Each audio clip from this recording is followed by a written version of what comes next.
Okay, cool. So guys, we're gonna start our lecture right now. So this is our part 3 of the transformer architecture. This is gonna be really important when we bring everything together. So I asked everyone to really pay attention. And we're really, before this lecture starts, we're thankful to you guys for giving me and Alex the option to, distill this knowledge to everyone here.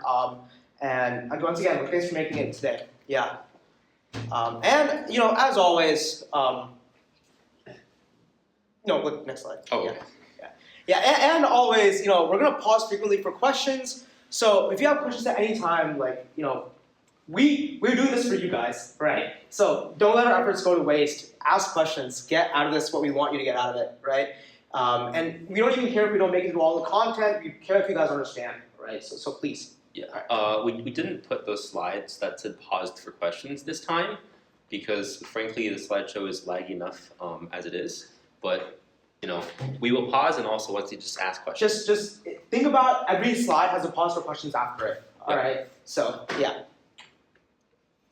Okay. So today we're going to cover the following contents. We're going to start off with a segue from attention that we talked about last time into the concept of multi-head attention, right? And then we're going to talk about MLPs, the multi-layer perceptron, right? And then finally we're going to talk about composing attention and multi-layer perceptrons together. What will happen when you put them together? And then we're going to talk about the residual stream, layer normalization, and then we're going to finish off with the transformer architecture at scale, right? The encoder architecture and the decoder architecture, right? Okay, cool. So first let's start off with a quick review of what we covered last time. So last time we really hammered home what attention is, how it works, and what it's useful for, right? And the main thing behind attention, the one thing you have to take away is that attention is defined over 4 subspaces. They might be distinct, but they may or may not be disjoint, right? And the main thing here is that we define the first subspace of the input tokens that we have, and we call these the query tokens, right? We define a second subspace, we call these the keys, right? The third, we define them as the values, and the fourth is the outputs. And the main idea here is that we take 2 subspaces from the keys and the queries, we attempt to create this attention pattern, right? And then we use that attention pattern to then modify the value vectors to create these contextual representation and these contextual understandings. And here we have the flow of information. Once again, this is all from last time. Right, and then what's being learned. So as we covered last time, when we train an attention mechanism, we are learning these 4 linear transformations which extract these subspaces, right? And which are also responsible for modifying these subspaces. If you recall from last lecture, we really tried to hammer in the nuance that when we say extracting a subspace, we really mean extracting and then also modifying that subspace.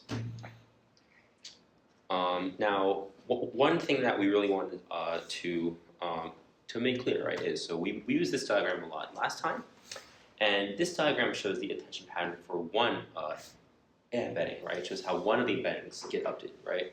In this case, it's the embedding for the word I, right? But in the attention pattern, right, this process happens in parallel across all of the embeddings, right? So it happens for I, it happens for light, and it happens for cat at the exact same time. So all at once we have this diagram here, and we really want to make that clear. Yeah, and just to make this really clear, right? It happens all at once for all 3 embeddings at the same time. We're going to generate the context representations for each of these. And we talked about last time, we do this to create our contextually aware embedding space that we can then use to solve these general problems, right? Okay, so does anyone have any questions about how attention works that we covered from last time? We're all good here? Okay, cool. All right, let's move on to multi-head attention then, right? And the main thing that we want to hammer in multiple times is that the attention mechanism is going to operate on these 4 subspaces, right? We have this query space, which is basically what the token is looking for, right? We'll talk about this in just a little bit. But the main idea is that these queries, once you define them, once you decide what our queries are going to be, it basically affects what our attention patterns are going to look like, right? We can agree on that. And once we have our attention pattern, that basically defines, what values or how much of each value token we're going to extract from, right? So in other words, our key space and our query space, represent queries represent what our token is looking for, but our key space is going to represent features that other tokens might query about. And then our value space is going to be the actual information that we attend to and extract from, and then we attend to get the information that we give to other tokens. And finally, our output space is going to be the output contextually represented word embeddings that we wanted to get the whole time, right? Yeah. And the difference between query and key is something that is something that I get confused about very often. So just to provide, maybe a helpful way to remember which is which, right? So let's go back to this diagram here, right? So say that I am the embedding for I, right? And then so what the attention mechanism does is, so basically, I want to create the attention pattern, right? Which will then inform how much of the value subspace from each embedding will go into my output subspace, right? And to say that once again that I am the embedding for I, right? Well, so I have a question, right? Which is, what are the proportions of each of the other embeddings, including myself, right? That should make up, this context that will then be added to me, right? So in this case, we can see that the proportions are 0.7, 0.2, and 0.1, right? But basically, what the queries are is the query is that question, right? How much from each of the embeddings, right? And then the keys are the answers from each of the embeddings, right? So my question is how much from each of you, right? Then each of the embeddings respond with their keys, and then we use my query and then each of the keys to calculate how much of each of the embeddings should be added to me. Yeah, and just to reiterate what you said, right? If I'm a query, the question I'm asking, the thing that I'm trying to query is what is my contextual representation? What is my context-aware representation, right? So I'm I, okay? I'm 70% of I, 20% of like, and actually 1% of cat, right? So in this way, the query will reference towards the key to compute the attention pattern, which will be used to update its value to what the true contextual representation should be. Does this concept make sense to you guys? Should get thumbs up if we're good so far. All right, cool. Fantastic. Even though I just gave the explanation, I will almost certainly forget this in 2 weeks. Yeah. Right, so what does this mean, right? This basically means that the selection of our subspace matters, right? If I had chosen a different subspace of my queries, right? Or if I had chosen a different subspace of my keys, then the attention pattern I'm going to get is going to be different, right? We can agree on that at least. So if our attention pattern is different, then we know that's going to result in a new contextual representation, right? It'll be like a completely new output embedding that we're going to get. Instead of saying I is 70% of this, 20% of that, it'll be like, okay, I is maybe 60% of this, 40% of that, yeah, 0% of something else, I guess. But that makes sense, right? So the subspace that we select to attend to matters a lot. And the whole point of attention, at the end of the day, is learning which 4 subspaces it's going to choose, right? But yeah, the queries may look for something else, and the keys may be different to compare against. We're good so far? So, yeah. So, what does this mean, right? The fact that subspaces matter means that if we choose one subspace, or we choose, if we do one round of self-attention once, we end up getting, one, selection for what our 4 subspaces are going to be. And this corresponds to one specific attention pattern that we have, right? And this is just one way to look at how all the tokens attend to each other. And this is going to result in one context-aware representation for the tokens in a sentence. So by doing attention once, we're going to get one way of understanding the sentence. We're going to get one way of having contextual understanding of the sentence. Does this make sense? But this is not exactly, design, right? Relying on only one contextual interpretation or one contextual understanding of a sentence is really going to restrict our model's understanding. And to understand why, let's think about it a little bit more intuitively. You read a sentence in a book, okay? And you're only allowed to interpret that sentence contextually in one way. There's only one way you're interpreting that sentence with respect to the words there. Well, you're not going to get much meaning out of sentences then, right, guys? It might be a general way of looking at it, But just by doing attention once, there's no way we can expose our model to multiple perspectives of contextual relationships. There's no way we can capture those rich there's no way we can capture those rich representations. This makes sense. So I guess, how do we solve this, right? Well, so let's start off once again with the attention mechanism, right? So here we have a diagram, and then on the left here we have the three embeddings, right? The three embeddings will each send their value subspace into the attention mechanism, right? And then the attention mechanism, will perform, the functions that we talked about, right? Here we don't show the queries and the keys, right? And then the attention mechanism will output the context-aware representations for each embedding, which we then add back to the output space.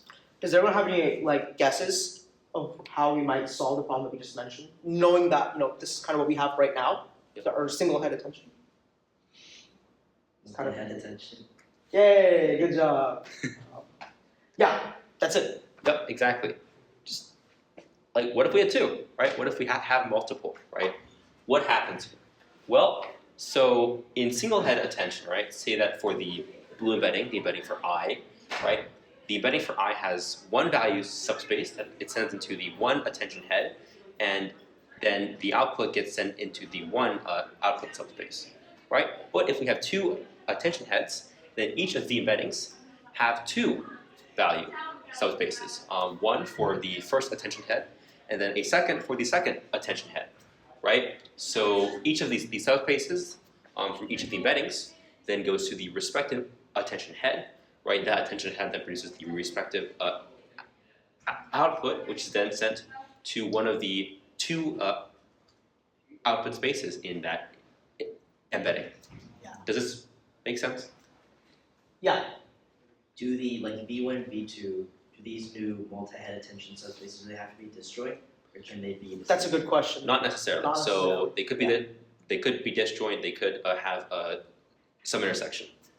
Yeah, but they are subspaces that each of them will interact. Yes. And the main point is, we don't want to just change one subspace of this, right? We want to have multiple subspaces that change. Ultimately, now this representation is probably has much more contextual nuance than if it was just O1, right?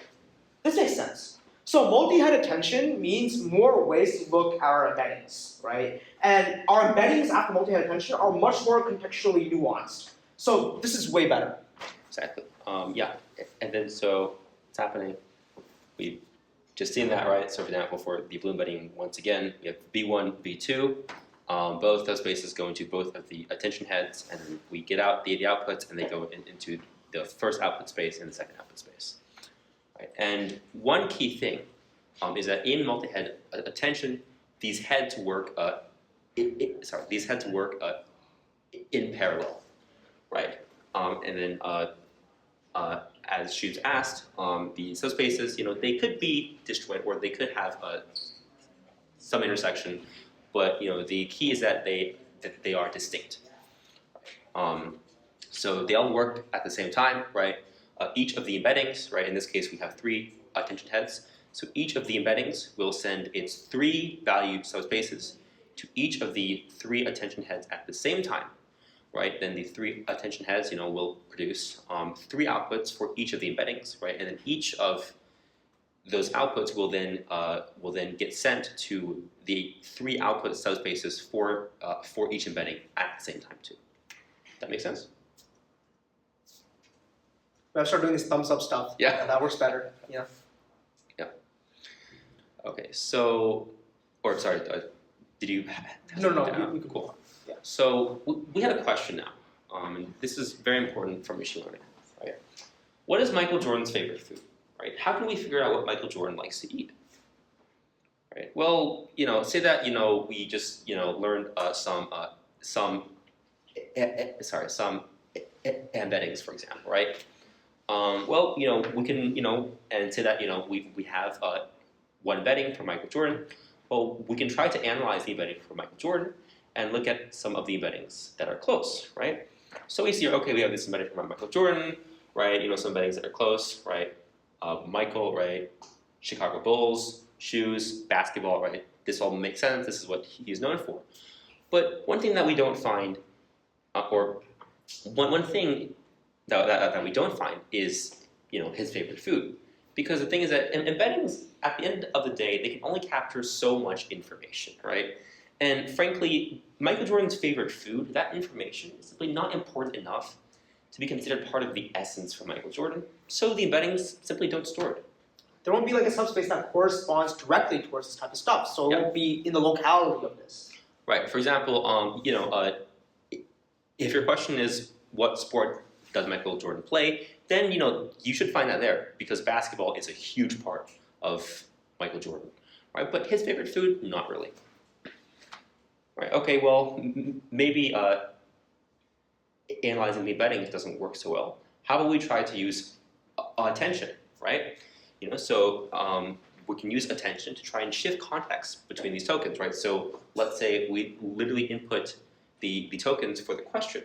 What is Michael Jordan's favorite food, right? And then let's try to use attention on these tokens, right? Well, attention will shift context between these tokens. So let's say that we do some attention, right? So now the token for food, right, might have context from the other tokens, Michael Jordan and favorite, right? So maybe now we can say that we know what kind of food we're curious about. Michael Jordan's favorite. But it doesn't really get us any closer to the actual. Yeah, Seth. How would it know to only take context from like Michael Jordan favorite in this case, like not from the whole rest of the sentence? So this is just one example of what might happen, right? But the point of really is no matter how much context you send between these tokens, it doesn't tell you the answer. Okay. Yeah. Right, so now we'll take a quick step back and talk about memorization versus generalization. Yeah. So, okay, we'll take a little bit of step back. Let's talk about generalization. And we discussed generalization in kind of like the first lecture that we gave. When someone asked a pretty apt question about what does it mean for a model to generalize, right? And our answer to this is that it's when our model is able to capture an underlying pattern behind the data that it's training on, right? It has understood the essence of the task that it's given and has not just learned some cheap heuristic or cheap memorization to simulate the task, right? So, for example, if we have some text, right, because the point behind the attention mechanism, right, is we really wanted to implement these generalized, these generalized algorithms, right? So say say we give it some specific text, that it might not have been trained on, right? Then the mechanism sees that within this text we see several times that we have two terms, right, which co-occur pretty frequently, right? And this may not even have been seen within the training data, right? But the mechanism can then deduce, right, that they are likely to co-occur again in this text. Yeah. Right. Yeah. So, and as we've talked about in the past, attention excels at these generalizing relationships, right?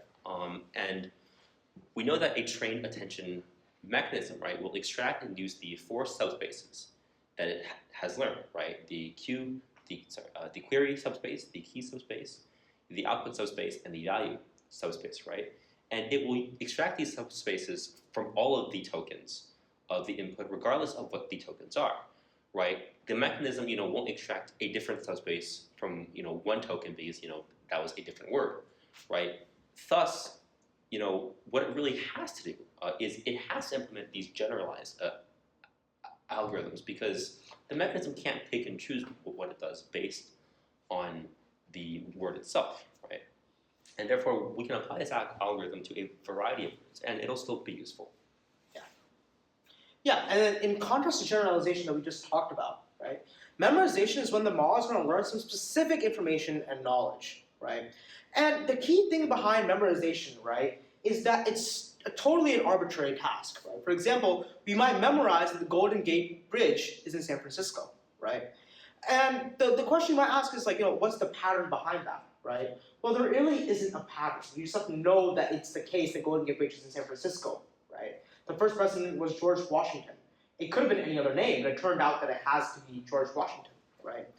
And this is often used in the context of overfitting. Like we talked about in earlier lectures, you say, oh, we don't want our models to memorize. We want our models to generalize, right? We don't want our model to learn specific information or overfit to the training data completely.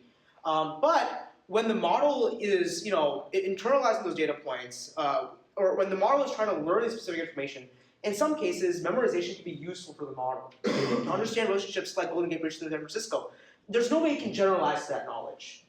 Does that point make sense to everyone? Cool. And in general, like I said before, there are no patterns in the memorization of specific facts. Memorization is an arbitrary task, right? No one died and made that, Michael Jordan's favorite food is steak, right? It just happened to be. So we need to find a way to learn relationships that can't be generalized. And the only way to do this is by memorization. Yeah, so the question is then, well, how do we memorize, right? And so this is where and now we get into the multilayer perceptron section. So so what are multilayer perceptrons, right? So within the within the context of transformers, these are also often known as feed-forward networks, right? They technically, might refer to slightly different things, but in the context of transformers, we often use them interchangeably, right? And we choose to use the term multilayer perceptron. So what is a multilayer perceptron? Well, it's basically just a fully connected neural network with some activation functions, right? So this is something that hopefully you are already familiar with, right? Just some neural network, with some inputs, with some number of hidden layers, and with some outputs, right? Yeah, it's just what you guys seen before in classes, just regular feed-forward. And what are they good for? Well, they're good at modeling complex nonlinear functions, right? That's why we use neural networks for so many different complicated tasks. Just some more definitions. What is a function? Well, a function is basically something that takes some input and then outputs some output. And a nonlinear function is any function where the output does not have a linear relationship to the input. Right? These are very basic terms that we're defining right now. For example, here on the left, we see we have this very simple and linear function, right? But then there in the middle, we have two nonlinear functions. And then let's say that we wanted to memorize some facts, right? Let's say we want to memorize, the capital of France is Paris, just the name, right? Say we want to memorize that Michael Jordan's favorite food was steak. And say we want to memorize the Golden Gate Bridge is in San Francisco, right? Well, how do we do this?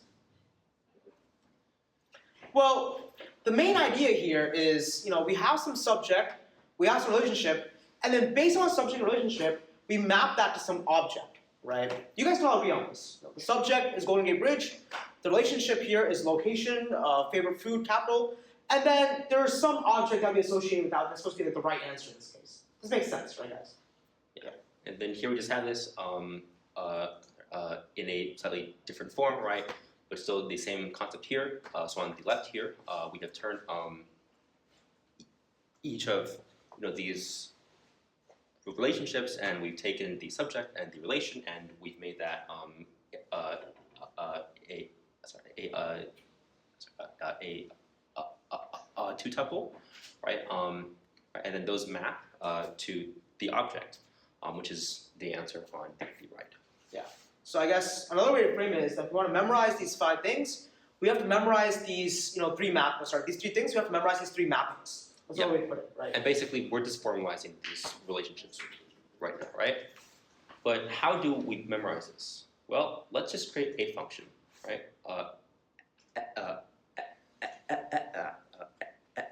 F here, right? And then we define this function to be the function that maps these subjects and relations to to the objects that we want. Yeah, just a function f of x, y equals z, right? Exactly. That's all this is.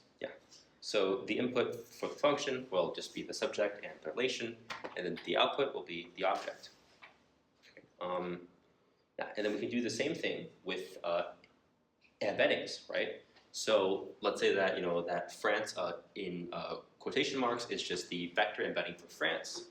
Well, then we can define a function, right, that takes the sum of the two vector embeddings, one for the subject and one for the relation, and then the output will be the vector embedding for the object, right? So, so the function of Michael Jordan, or the embedding for Michael Jordan rather, plus the embedding for favorite food will be equal to the embedding for steak, right? And yeah, and it's very likely that f will be a nonlinear function. So what we can do is we can just take a multilayer perceptron to model the function f here, right? And ta-da, right? We can now memorize what Michael Jordan's favorite food is, right? We have this neural network that when you give it the sum of the embeddings for Michael Jordan and the embedding for favorite food, the output will be the embedding for steak. Yeah, and just to reiterate what we just did here, right? We first said that MLPs were really good at modeling nonlinear functions. And then we said that when you want to memorize something, it's basically just learning a nonlinear function, because the relationship between what you want to memorize and what the answer is has not much linear relationship to each other, right? It's kind of arbitrarily defined. So learning to memorize is just learning some complicated nonlinear function, and since MLPs can do that really well, we claim that MLPs are really, really good at memorization tasks. Yes. And of course, the same MLP can also memorize many different facts as well. Okay, so before we move on, yes, I know. Why do you add them? Yeah, so in this case, the reason that we add them is because for the MLP, right, which is just a neural network, right, a neural network has a fixed input size, right? And so, for example, say that your embeddings are a certain length, right? Say that say that each of the embeddings are vectors which are length 500, for example, right? Then, for example, say that you want the MLP to work for many different concepts, right? You want to map these concepts, but you also want to map some different things, right? Because not all facts, for example, may come in this format, right? Or actually, a better reason is, for example, you may not actually have one embedding for favorite food, right?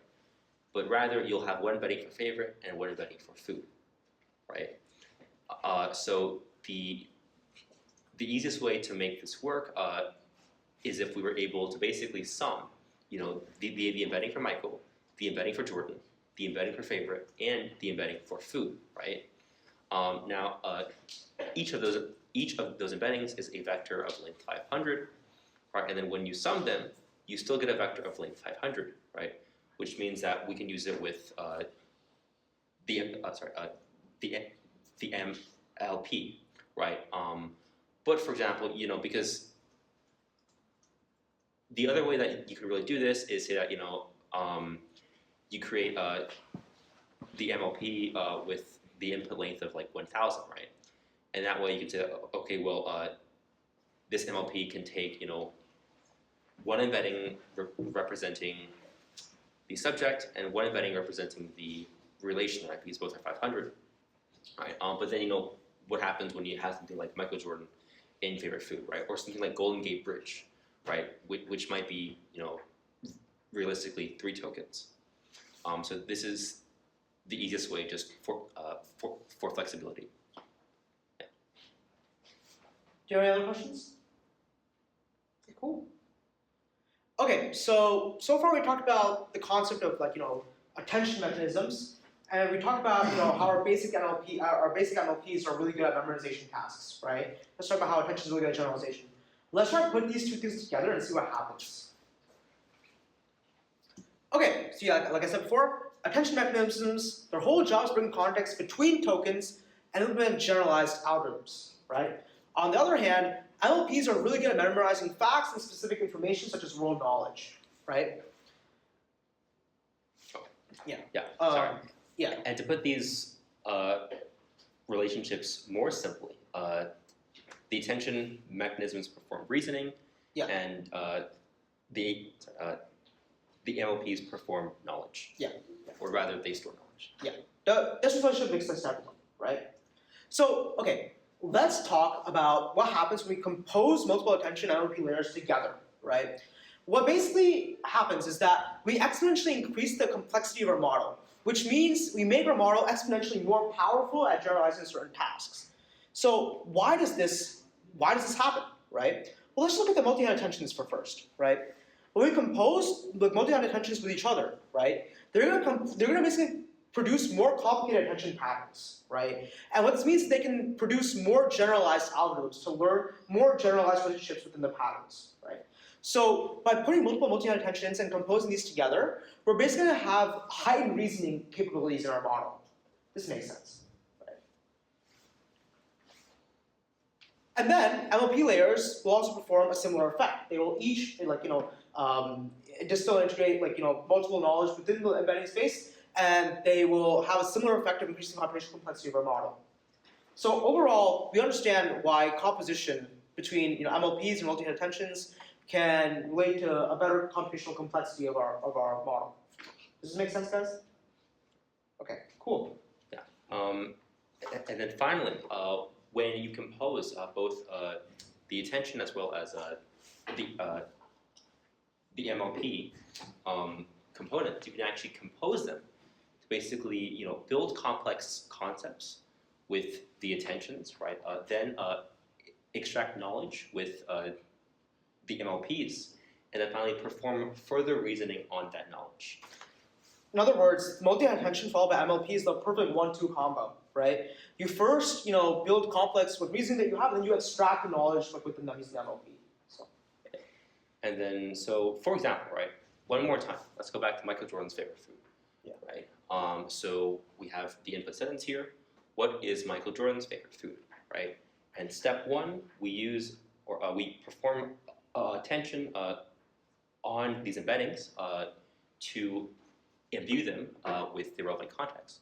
So, for example, let's say that the attention takes the context from Michael, Jordan, favorite, and food, and then sends all that context to the question mark token. Yeah. So it puts all this context into the subspaces of question mark. So now the question itself has been imbued with the concepts of what it's asking about, right? Yeah. So now, that question mark embedding, right, will have context from Michael, Jordan, favorite, and food. Yeah. Right? We can then take that embedding and put that through the MLP, right, which will then give us the answer for steak, plus some other things too, probably, right? But steak. Yeah. And then step 3, right, we could then take that answer for steak and then perform further reasoning and knowledge extraction on the embedding. But the important part here is that we have managed to answer the question. What is Michael Jordan's favorite food? Well, it's steak. Yeah. So does everyone understand the power of composing the different layers? Yeah, Ion. Why do you only pass the one token to? We just showed one example of what would happen when you compose different layers together. We just chose one token that we passed through to see what would happen. Right? I guess in a more in a more removed perspective, right? The whole idea of asking a question that elicits a response depends only on the question mark there, right? So the reason why we chose the question mark to focus in on right now is because that's the token that's going to contextualize the meaning of what a question is that should elicit a response back. And that question has been identified with the concepts related to that question, right? So it can help query the correct information out of that. Does it make a little more sense? Cool. Any other questions on why composition matters a lot? We're good so far? Okay, cool.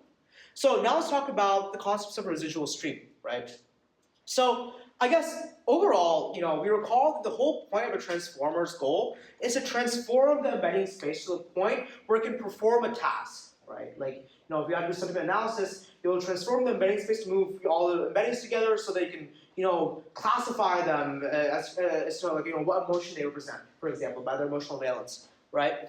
And so this, and thus far, if that's the goal of a transformer, we just learned two fundamentally different ways and two fundamentally powerful ways that we can do this, right? We know that attention mechanisms, can imbue the embedding space with contextual understanding, with sophisticated algorithms for generalization, and it can, elicit reasoning, right? And then we also learned that MLPs can integrate world knowledge and factual recall into the embedding space and bring out information that wasn't just completely apparent with attention, right, in the Michael Jordan example. And then finally, we know that each of these processes are going to help shift the embedding space together. So through using attention MLP, the transformer is going to transform the embedding space to do the task that it has to do. Do you have a question? How does the MLP shift the embedding space? Doesn't it, I know it creates a function that maps different points in the embedding space to each other, but how does it change the embeddings themselves? That's a really good question. Can you wait a couple of slides? Or- We'll talk about this at depth. Well, we won't really. So basically, when we say shift the embedding space, right? That's the same thing as saying shifting the embeddings. So both the attention and the MLP will shift the embedding space. Now, the attention mechanism it's not linear, but it's somewhat linear in some ways. And so that shift is somewhat linear. But for the MLP, right? We know that's nonlinear. So it will shift the embedding space, but in nonlinear ways. Yeah, but what part of the MLP changes the embeddings themselves? So the way that the MLP functions is, so I guess, okay, basically, so we haven't covered this totally yet, but just really quick, basically what the MLP will do, right? So we know that the attention mechanism, right? You'll take certain subspaces from your token, you'll put them into the attention, right? Then you'll get the output, right? And then you will add that output back into the embedding, right? So that changes the actual embeddings, yeah, right? How does the MLP change the actual embeddings? So it's the same thing for the MLP. The MLP will take in a token, right? Yeah. Or so the MLP will also take in the embedding, right? So that'll go into the input, right? Then we take that output, then we add it back to the embedding. And we'll go over an explicit example in just a couple of Yes, slides yes. that goes over this. Yeah. Oh, okay. Right. So is everyone else good on general questions based on why a transformer, our hypothetical transformer, is going to have to make use of both attentions and MLPs together and compose these to achieve certain tasks, right? And these components are going to impact the embeddings, and by extension, they're going to impact the embedding space. Right? Okay, cool. So because of that, like I said before, the MLP tasks that we need to be solved have to depend on multiple attention MLP layers that work in concert, right? And each layer is going to be, taking in, reading from the embedding space, right? It's going to be, applying something or picking up where it left off, the other left off, and then the next layer, next MLP or attention will pick up where the previous one left off, and then continue this modification, right? So then we can kind of contextualize a transformer as a sequence of blocks that consists of these layers in composition, right? So for example, a transformer would just be multiple different blocks. Each one would have, an attention and MLP layer, and each of these layers will take in a subspace, it'll modify it and then add it back to the embedding space. Each MLP will also, take in an input embedding, modify it and then, write that back into the embedding space, right? Okay, and if this is the case, then let's consider this running history, if you will, of the embeddings as they are updated layer by layer, right? For a given embedding, it first starts off before the transformer, right? It passes through one layer at a time. Every single layer that passes through, it gets modified by an attention, or it gets modified by an MLP. and then it goes right back into its space, right? And so we want to define and formally define the residual stream as the way to refer to the evolving embeddings as they pass through the many layers of the transformer, right? So for example, we're going to call this bar over here, kind of the residual stream that kind of tracks the current state of the embeddings at every single layer, right? So we say every layer is going to read from the residual stream of the embedding, and every layer will then write to the residual stream. Does this make sense, guys? Are we good so far? Can I get thumbs ups? All right. I guess we're doing good. Does the term stream kind of make sense? Because you can imagine the stream kind of being a stream through time, or a stream through layers. Yeah, exactly. A stream through layers, right? So one layer will pick up from the stream, and then that layer will then give back, and so on and so forth. It's like kind of tracking the updates of the tokens through the time, right? So the layer will pick up where the previous layer left off. Like, okay, this is the state of the embedding space right now. This is this is what it looks like right now. Okay, let's apply MLP transformation, and then we'll shift it to look something like this, for example. Does this make sense, guys? Okay, cool. Yeah, and then the following here is just a high-level, simplified depiction of what our transformer is going to look like. Right now, we didn't really introduce what our transformer is, right? But based on everything we talked about before with the compositions that we want to have and the idea of this residual stream, we can then define a transformer in this high-level way, right? Each of those boxes at the bottom are actual layers. They're either attention layers or the MLP layers. And the residual stream is kind of what connects these layers together, as each layer will be taking up, reading from, and modifying and adding to, right?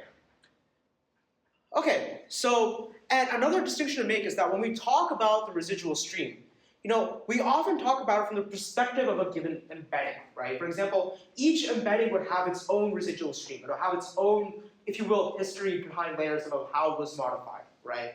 And so, an embedding residual stream is the way in which an embedding, evolves through layers, right? The residual stream of an embedding is the way in which the embedding evolves through layers. So, for example, now that we know this about the residual stream, we can kind of recontextualize what attention is doing, right? During a single round of attention, for example, one attention head is going to read from a subspace of some token A's residual stream, and then it will write to a subspace of another token B's residual stream, right? Does this make sense?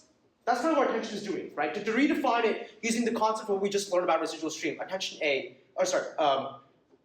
what attention is doing, right? So in this way, this is kind of how attention modifies the residual stream, or modifies the embedding space, or modifies embeddings. Yeah. And then of course, for token A, we can also see that the embedding will also take from token A stream, and the attention will at the same time take from token B stream, right? Yeah. Then the attention mechanism will then write some output to token B stream, which contains context from both token A and token B, and then the same thing for token A. So token A will receive context from both token B as well as token A itself.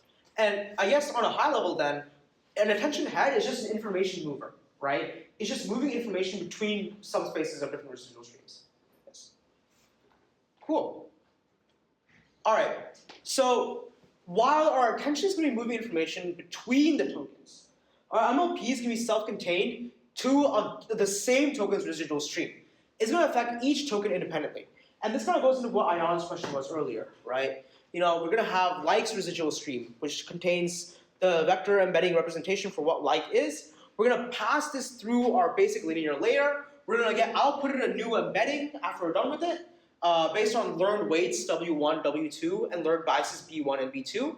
And then this is going to get added to our residual stream, right? Remember, our residual stream was basically the value that it was before any of these transformations took place, right? So we're going to add it back, 9 plus 1, 1 plus 1, and 1 plus 7, to get the updated version of like stream.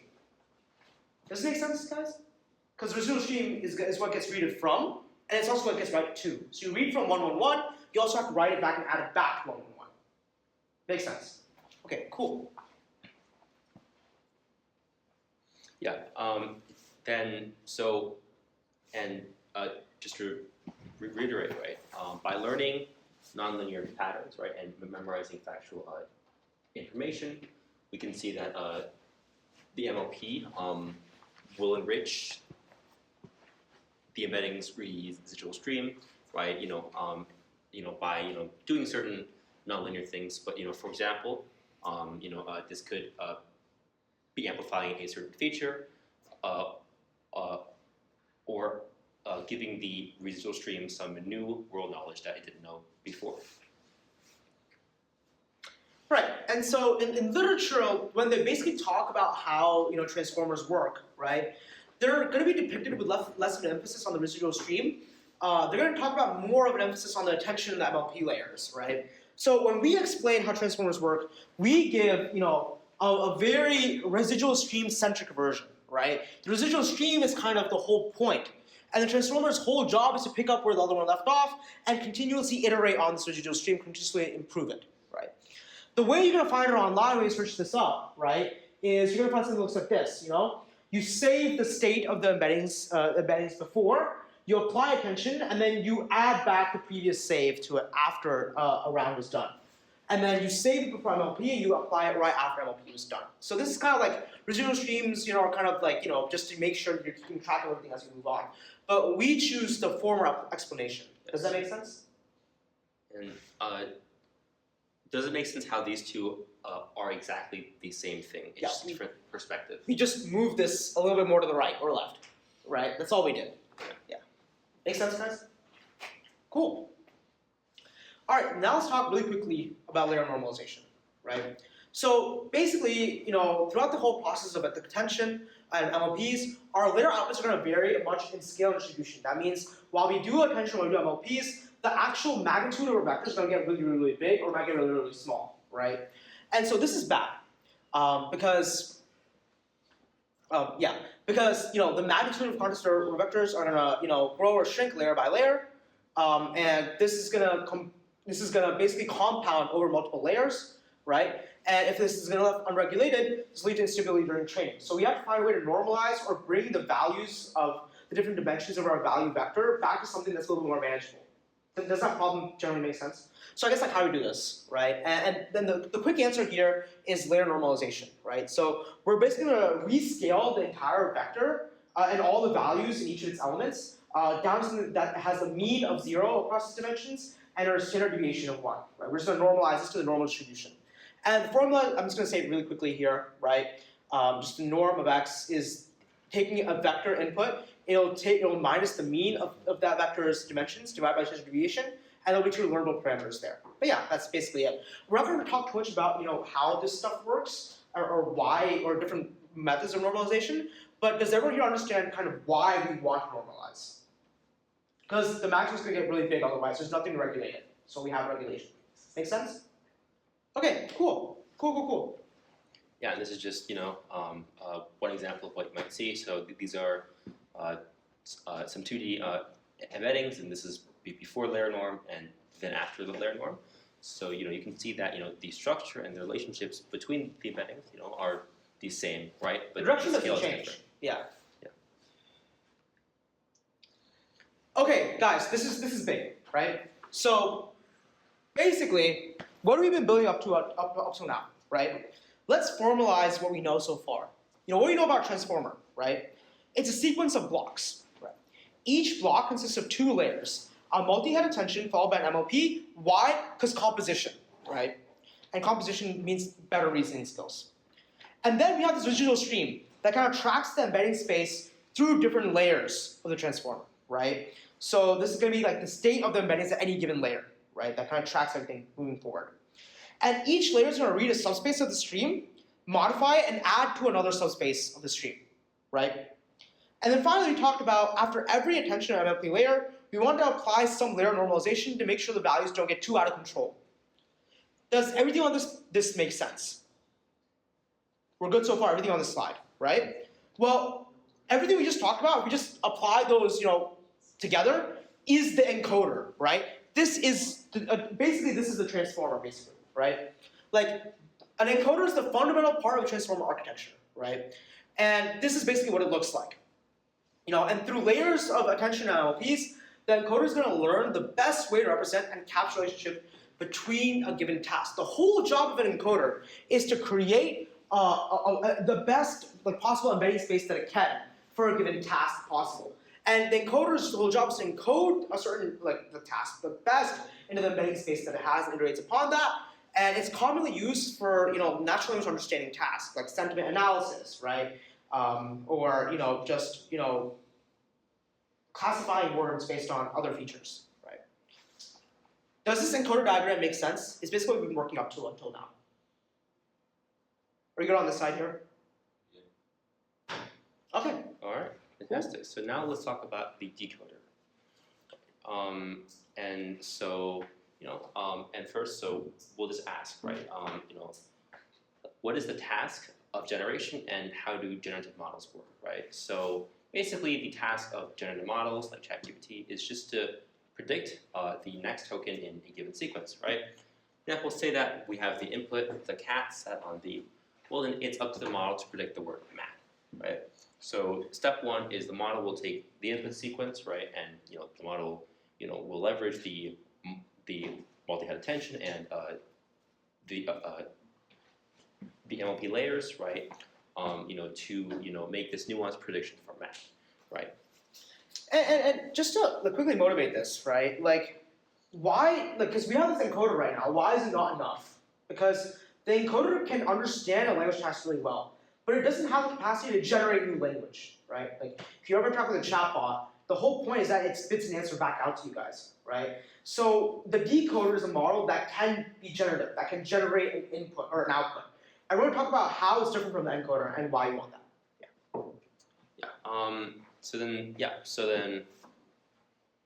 So once again, the first step, right, is the model will use the layers, to create this context-rich representation of the input, right? Then basically what will happen is the model will have a final layer, right, which takes the final very context-aware embedding, right? Specifically the last one, so the one for the, right, the cat sat on the, right? So once that embedding goes through the model, we should expect that embedding should have a lot of context from the rest of this sentence, right? So then the model will take the context, rich embedding for the, right, and basically it'll use that to create a probability distribution over the vocabulary, right, which hopefully should have a maximum value on the token for mat, right? So then finally we can just take that token for mat, right? Then for generative tasks, right, we will simply then make mat part of the next input, right? So and this way we can continue to predict more tokens. Okay, so now recall the attention pattern here, right? This diagram that we had at the start. So what does this do? Well, it transfers context between all of the tokens, right? For example, so here, right, like receives some amount of context from all of the other tokens, right? And then also recall that the attention pattern here is formed using key and query vectors from all of the embeddings, right? So we take queries from I, like, in cats, and we take keys from I, like, in cats, right? And we use these and we form the attention pattern. Well, what happens when we add more tokens, right? So say we're trying to generate, right? So say that the next token is and, right? So now we have I, like, cats, and, right?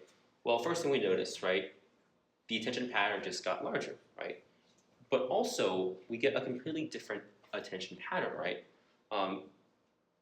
Even for the original 9 values there, right?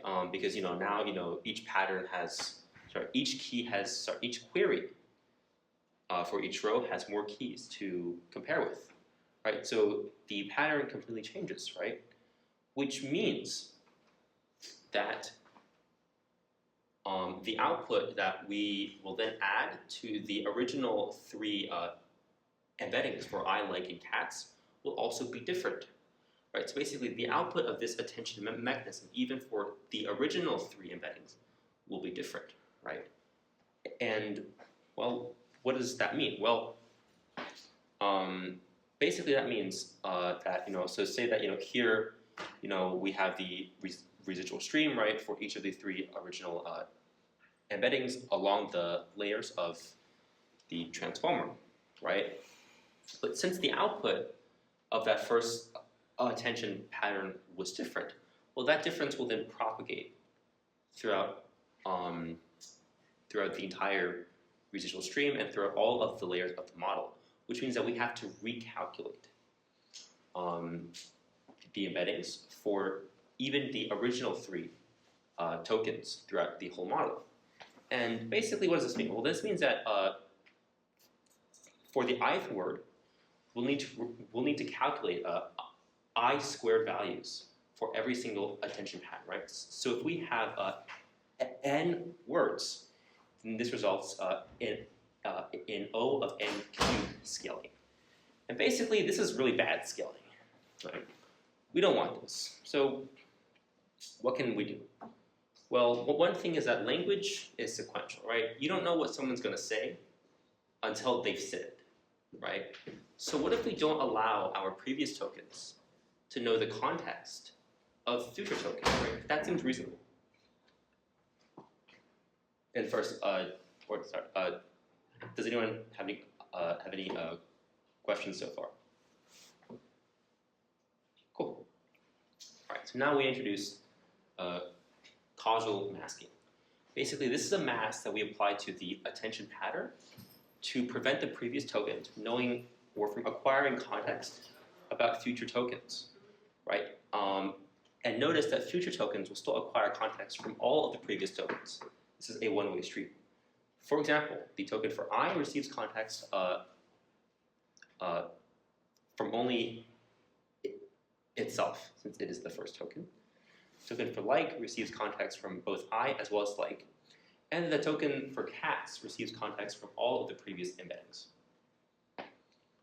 Right, so this is what attention would look like without causal masking, and this is what it looks like with causal masking. And so now let's try adding a new token. What do we notice? The original attention values for the 3 original tokens did not change, which means that the original outputs did not change too.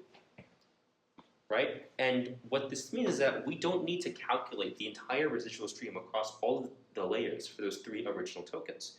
We just need to calculate one new residual stream for the new token. Right? And this is far more efficient, because now with causal masking, for every new ith token, we only need to calculate I new values for the attention pattern, right? Which means with n words, this results in O of n squared scaling, which is a lot better than O of n cubed scaling. Right. So it's much more efficient alternative. Yeah. And this is basically it. This is what the decoder is. It's just basically the encoder with this causal mask. So it would do causal attention or causal masking of attention in the place of regular multi-type attention. Finally, just a little bit of vocabulary here. We call something autoregressive if it is a function of only the past values, right? So we said that a decoder is autoregressive since each embedding within the decoder is only calculated as a function of the previous embeddings. And yeah, just to reiterate, the whole point of this decoder is basically going to use this causal attention masking, and I'll use this to basically create probability distributions of the next word. I'll always predict the next word in the sentence, and I'll keep doing this over and over and over again until it predicts the whole sentence or the context, wherever the generation barrier is. Yeah. And that's basically it. Yeah, so now that you guys know what encoder and decoders are, that's basically the crux of what everything transformers are. You have transformers that are encoder only, right? That's just going to be just the encoder that we talked about, right? There's going to be transformers that are decoder only, that'll just be responsible for like outputting certain words. And you have certain transformers that are both encoder and decoder, right? And so those are more complicated, but they'll just be built using these two things, right? So yeah, this is now you understand fully how transformers work. Thanks, guys. Thank you. Yeah, this is the last lecture that we will do this semester. Yeah, it's the last lecture for the semester. Thank you. Yep, don't come next week.